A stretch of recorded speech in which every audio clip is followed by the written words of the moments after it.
असं कदा असं क्या जगह सिकू है तो अभी खाए में असं का ठीक है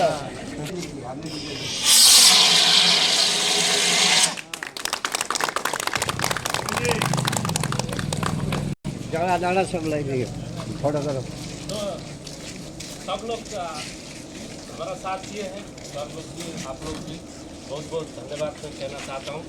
और आपका सुरक्षा हमारा जिम्मेदारी होता है और हम लोग का फर्स्ट प्रायोरिटी है आपका सुरक्षित देके रखना। आप लोग यहाँ पे सुरक्षित होके काम में आइए और हम लोग ये चाहते हैं सुरक्षित होके उसी तरीक़ा से हर रोज़ आप घर में जाइए। वही है हम लोग का उद्देश्य, आपका सुरक्षा हमारा फर्स्ट प्रायोरिटी। थैंक यू, जय हिंद।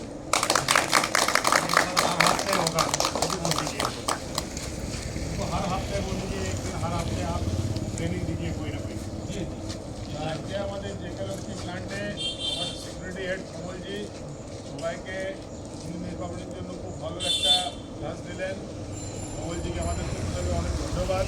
কমলজি এন্ড টিমকে তারা খুব ভালো একটা ব্যবস্থা করলেন একটা ট্রেনিংয়ের। আশা করি আসন্ন দিনে আরও উনি ভালো ভালো ট্রেনিং দেবেন আর আমরা সবাই নিজেদের সুরক্ষার জন্য ট্রেনিংগুলো একটু ভালোভাবে শিখব আর সবাইকে সুরক্ষিত রাখার চেষ্টা করব। ধন্যবাদ কমলজি। ঠিক আছে, আপনারা আসুন সবাই।